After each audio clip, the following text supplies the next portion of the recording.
Hello, Cooper Clever 1972 here. Of course, anyways, Brian.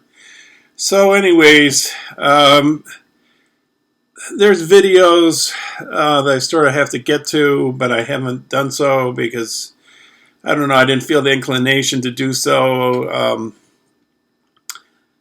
I'll try and at some point get, there's a few for that Sasha, aka YouTuber Sexy Monkey, asked me to do videos on. I believe it was 2. I'm pretty sure. But also, I've also done some other videos. One I'm working on right now is a review of the Terminator that was decided as my pick for the month of August. I'll get it if you watch that video whenever I post that. Hopefully soon. You'll see how we went about choosing that particular film for this past August. So anyways, I'm still working on that, and then I've got another video of my pickups from the past few months of Vinegar Syndrome's Criterion Collection, Arrow, One Kino Lorber, and that's it, I guess, because the Hong Kong Rescues still haven't got here. But anyways, enough of that. So this video is about Polarizing Directors. I'm going to try and keep this video a little short because the last video I did that I've been working on still, the Terminator one, is like 30 minutes long, and my pickups video is over 2 hours long.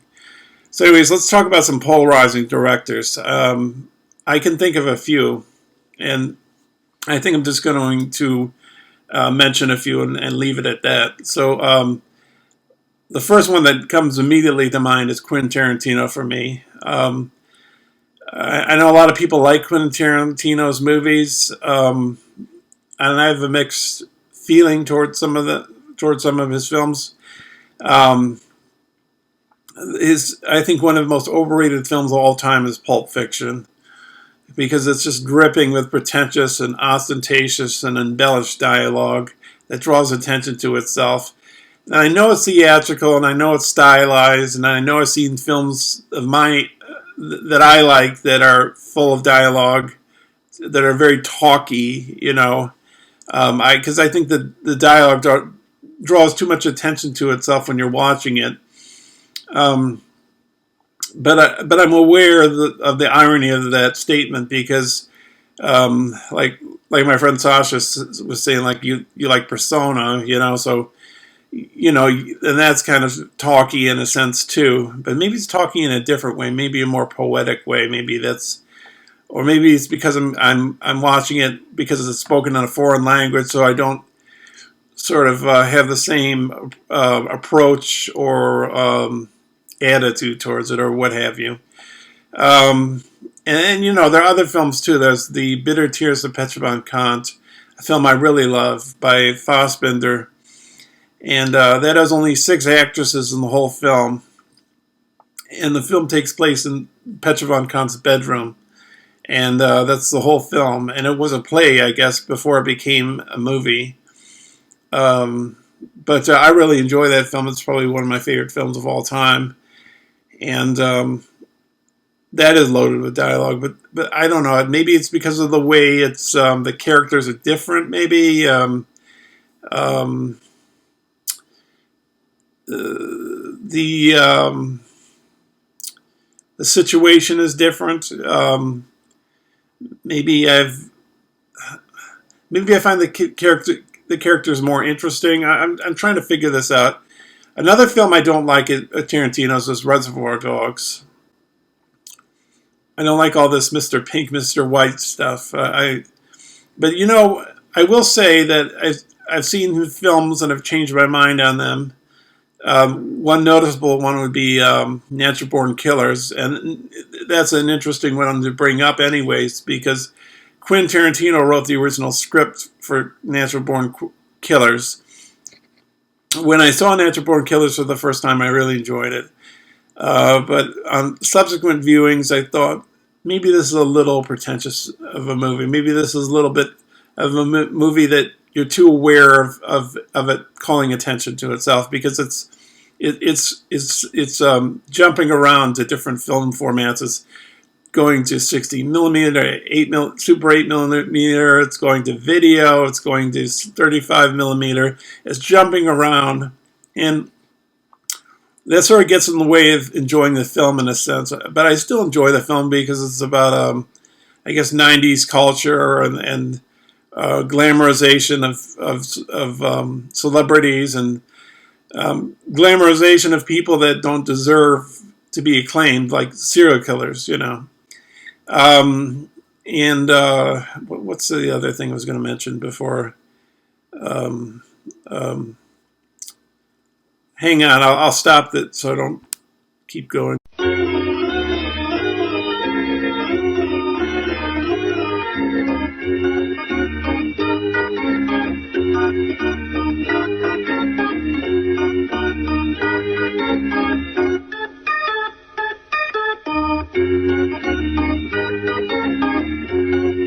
I don't remember exactly what it was, but don't worry about it. I'll just keep going.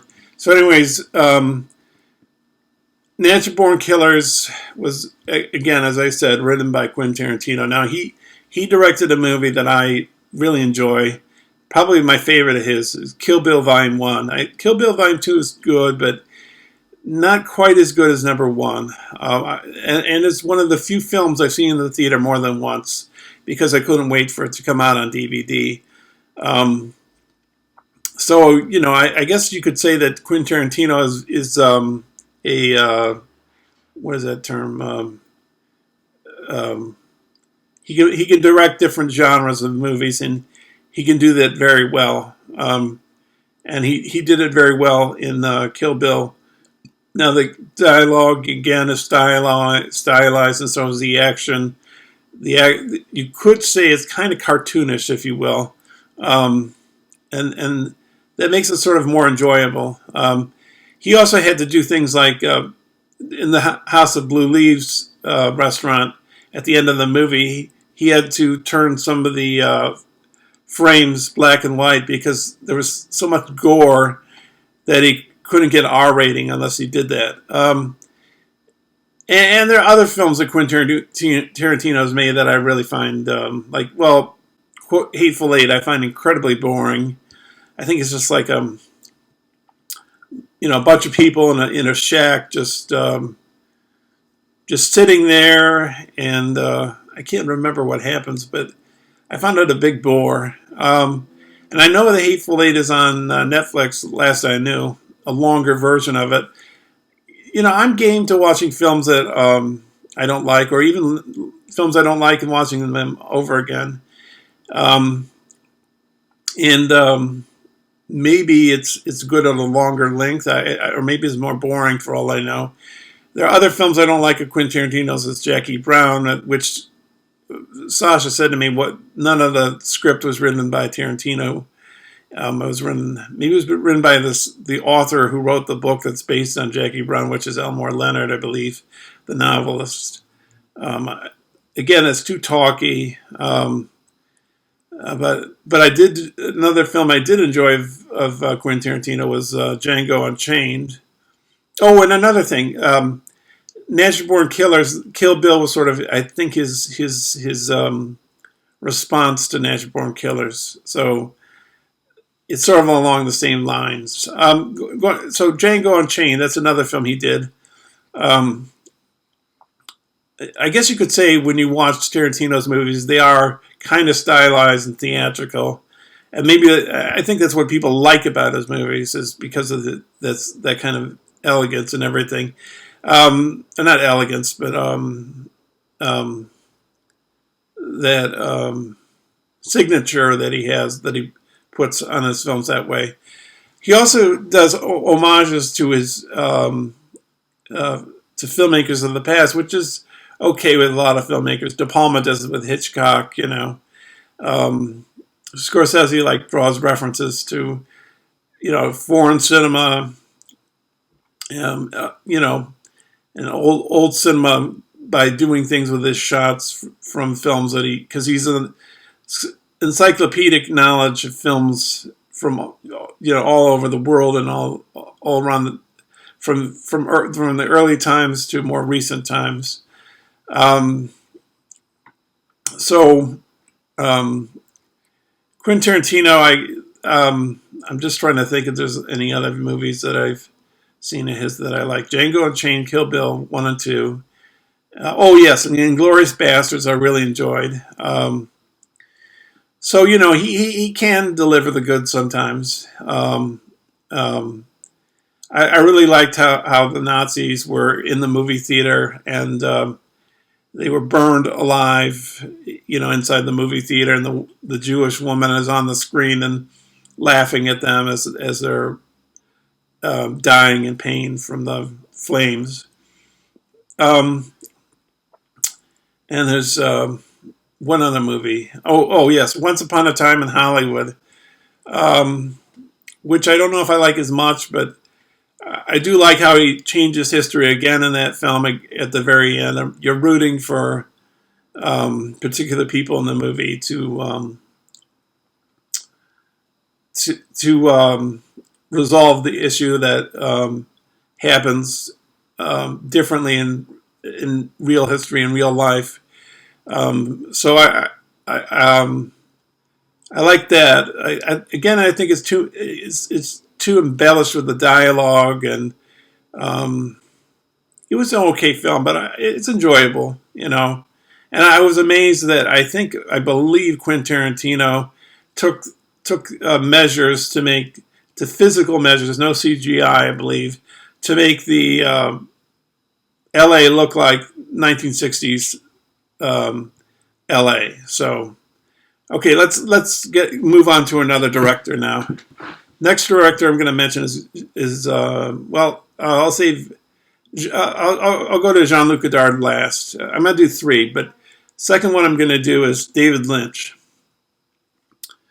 A friend of mine, his favorite director is David Lynch, but I'm sort of polarized with him.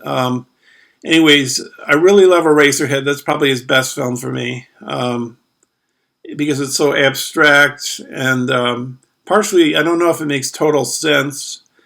There's an eerie surrealism to it,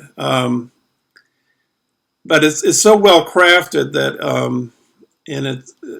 I think you can go with the flow, if you will, and not have to question it so much. It's more of a feeling thing, sort of like a Tarkovsky kind of element, where we're not concerned with plot or character development, but more of an emotion or of an environment of a feeling or something.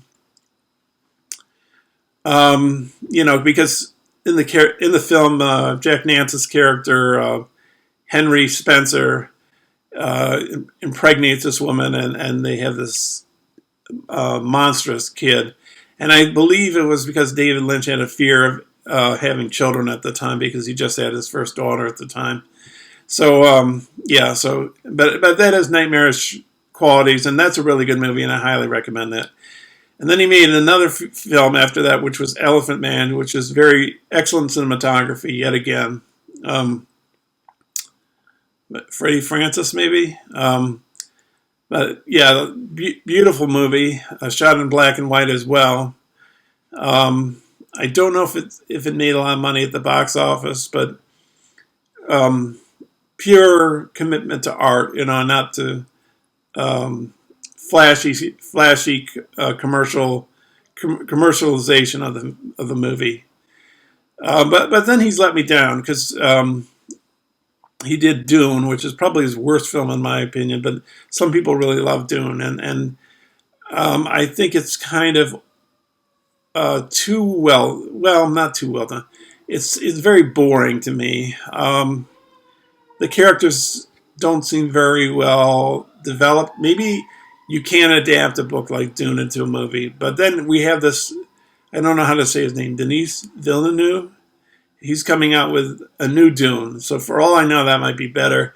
And there is a documentary on the movie Dune before David Lynch took the helms of it, and that was originally it was going to be directed by Alejandro Jodorowsky, and that documentary is called Alejandro Jodorowsky's Dune, and he was telling about all these ideas he had for shots and who he was going to cast in the film and how he was going to go about getting them and securing them for the film. And there's this Dune book, this thick Dune book that he of artwork that he did, and I think there's only 2 of them in existence. I'd love to have that, but you see the pictures from that Dune book in the movie, and I highly recommend the documentary. So he was scheduled to make the movie, and then he was that fell out, that fell apart. So then Ridley Scott was the next person, and Ridley Scott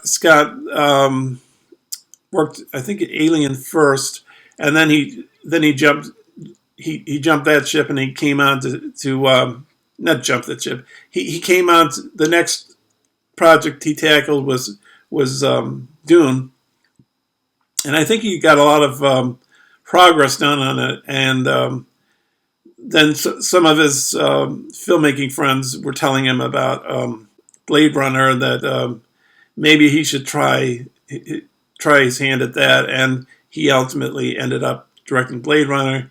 So it ended up in the lap of David Lynch, and David Lynch. I don't know. I think it was a train wreck with David Lynch, and like some of it I find kind of disgusting, like the guy with the acne on his face, and the person like suspended in the air with a jetpack and the wormy kind of thing in a glass cage or glass aquarium thing and a giant thing.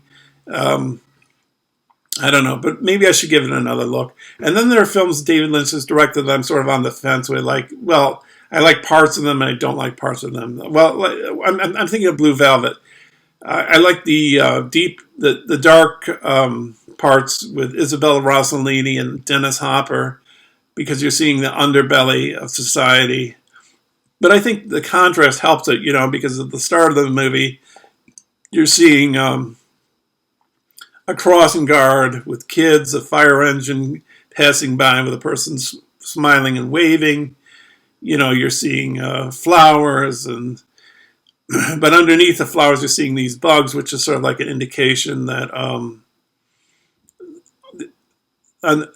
underneath all this, there's darkness and evil, and the parts I find kind of boring are the parts with Laura Dern, but maybe I should change my opinion on that. And there are other films I like at David Lynch, like Mulholland Drive, which I think is one of the best films of the 21st century. Doesn't make total sense, but I enjoy it because of all these threads that possibly could clue you in as to the motivations of the characters, but not hitting you over the head and telling you that's what it is. He sort of leaves it up to interpretation, as he does with Eraserhead. And then there are other films I like of his, like Lost Highway, which sort of has the David Lynch. I think in general has sort of he doesn't tie the threads together. He doesn't tie the ribbons in a bow. He sort of leaves things unattached for you to figure out. And but then there are films I don't like of his, like what's that film called? Wild at Heart. I'm not a fan of The Wizard of Oz. I've seen it a lot of times when I was growing up. But I think I've turned on it. Well, I don't know if I was ever a big fan of it, but you can see that it's drenched in. Wild at Heart is drenched in inspiration from Wizard of Oz, and I just think it's too flashy. Wild at Heart, it's too gaudy, I guess. I don't know. It's a mess. And so I think I've covered David Lynch. I don't know if I've covered all of his films. So I want to get to Godard now. Jean-Luc Godard is another filmmaker I'm either for or against. His films that I like, I really enjoy. There's other films I'm not really a fan of. My favorite Godard movie is Weekend,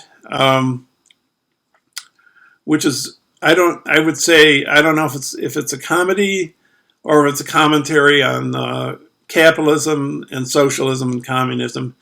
But I think it has some humor in it for people that don't want to get caught up in a diatribe about classes and, you know, the economies and politics. It's got the humor in there, but it's also got probably some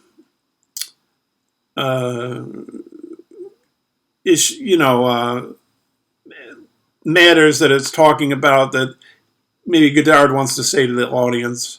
And Godard has this habit in his movies of people reading from books right on screen, like and you see them reading a book. So he has that habit, which is enjoyable sometimes, and then it can be annoying at others. He's done some other good movies. Band of Outsiders is another really good one he did. Very fun and lyrical, and you know the young woman Anna Karina and the two men are. They go out, you know, they dance and but it ends sort of badly, and then it sort of twists itself and has a good ending, you know, with a reference to maybe Charlie Chaplin or something. And then you have another film like Alphaville, which is a science fiction film he did, which was shot maybe originally he wanted to shoot that in New Jersey or something, but he shot it in France, I believe in France. And it's a science fiction film, but he didn't build any sets or do any special effects, really. It's basically done through the dialogue and the acting. And there's a little bit of a science fiction kind of design to it, and the Alpha 60, I think it's called, with the blinking light with a fan over it, which sort of makes you think that it's going. Maybe HAL 9000, 2001: A Space Odyssey was influenced by this movie, possibly. I wouldn't doubt it if that's the case. And but Alphaville, Jean-Paul, no, not him. The other actor. I can't think of his name. Hang on.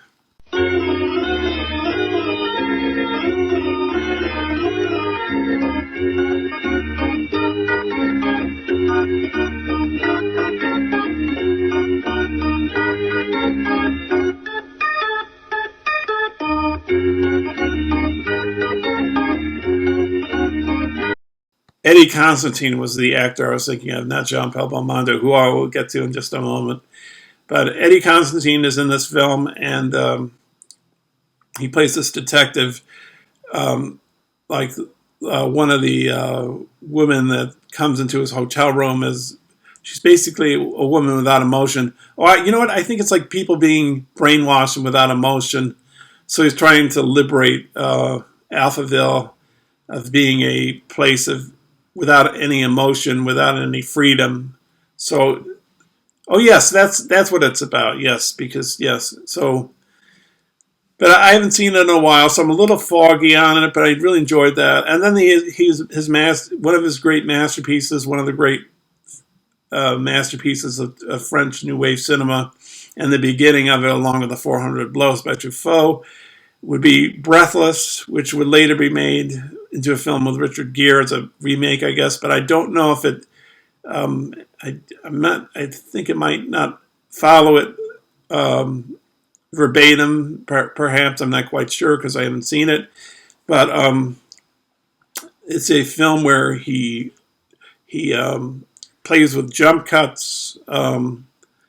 He breaks a lot of rules that were not supposed to be broken in that film, and created a new vocabulary for filmmaking, like inconsistent shots, handheld cameras, and reading from texts, reading from actual books.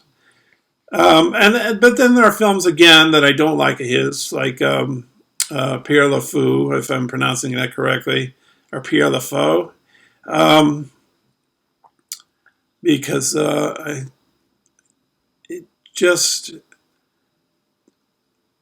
it's some of his films can be kind of boring because, again, he's either reading from text in the film, or he's the characters are just delivering lines, and there doesn't seem to be much vitality as to or breath or organic kind of. It seems kind of dead on there. Pierre LeFou is like one of those types of films for me. He did another movie called Contempt, which has some big stars in it. It has the German film director Fritz Lang in it. It's got Brigitte Bardot, a famous French actress. It's got Jack Palance, a famous American actor who was in City Slickers, and it has what's his name from Belle de Jour and some other movies, Michel Piccoli, who's a French actor, and but anyways, I think he's trying to make a movie and he's not getting the results he wants, but it just seems to it's like a parking lot. It's just very dead. The pacing is very slow, if I recall correctly. So, I can't, sometimes I can't get into his films. La Xinhua, the Chinese, I think it's called. Again, he was influenced by Maoism, I guess, Godard, and in that particular film, again, they're reading from text. Sometimes it works, sometimes it doesn't. With Weekend, when somebody's reading from a text, they show clips from the film previously earlier in the movie to illustrate a certain point about political philosophy or what have you. But La Chinois is sort of overbearing in its critique of politics. It has like scenes with I like toy tanks.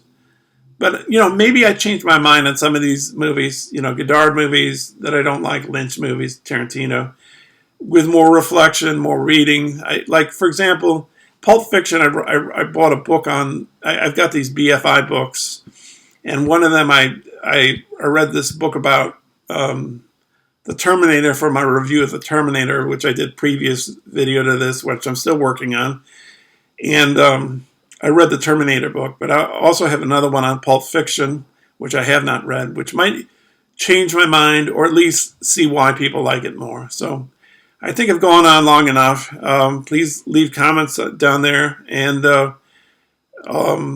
also, I've been working on my Hiroshima album, but it's a long, I guess it's a fair long way down the road. It needs a lot of work, but maybe I'll give you a taste of it at some point soon. I'm not sure. But anyways, enough chatter. Thanks for watching, and remember, that which does not kill you makes you stronger. Bye now.